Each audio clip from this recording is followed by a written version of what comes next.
مساء الخير عليكم. النهارده هنقارن بين عجلتين عظمه. معاكم مينا ماهر من محل ويل بايك، والعجلتين دول مميزين وعجلتين استيراد غير اي عجلتين هتشوفهم كاداء وبرفورمانس يعني عجله تخش تصد معاك في، لو انت بتلعب ترايثلون او داخل بطوله، فالعجل ده بيتميز بالوزن الخفيف، هيصد معاك غير الصيني. شوف الفيديو للنهايه، الفيديو هيعجبكم وهنقول لكم الاسعار في نهايه الفيديو. وبقى الفيديو للنهايه، في عجله فيهم رخيصه سعرها مش عالي. العجله الاولانيه اللي هنبتدي بيها الايطالي، دي عجله كلاسيك. العجل ده ما بتفرقش معاه سنه الصنع او موديل قديم او موديل حديث، المهم الاداء بتاعه. العجل ده بيحتفظ بقيمته مهما بيعدي عليه الزمن.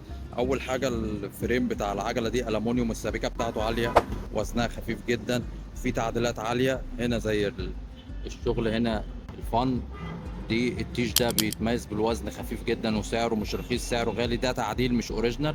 وهنا شايفين سيابة الفريم، ما تلاقيش الانسيابة بتاعت الفريم والكادر المقفول ده يفرق معاك في الايرودايناميك. يعني ما فيش عجلة صيني هتلاقي الكادر مقفول بالطريقة الكبيرة دي. هنشوفوا برضو العجلة الجاينت ديفاي، دي عجلة اوريجينال تخش بيها ترايسلون.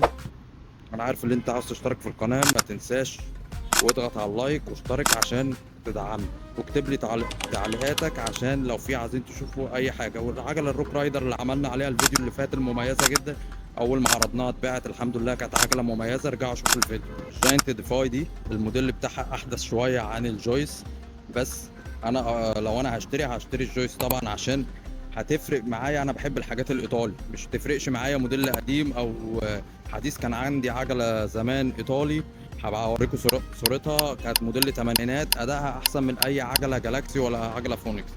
هنشوفوا هنا الفريم بتاعها الومنيوم، سبيكه عاليه جدا، وزن خفيف. هنا الشوكه كربون، الجروب بتاعها شمانو صوره، كرانك اف اس اي. اللي هنا الباورات الشكل القديم، هي قديمه شويه بس ادائها طبعا محترم غير اي حاجه صيني. العجله اللي معانا دي الجويز، هنقول لكم سعرها، دي معروضه عندنا في محل ويل بايك، هتكون عامله 8000 جنيه. والعجله دي البيع لحساب الغير، هو صاحبها بيتكلم في 15 ونص. ما تنسوش بس اهم حاجه الاشتراك في القناه، واكتبوا لنا تعليقاتكم. شكرا ليكم، كان معكم مينا ماهر من محل ويل بايك. سلام.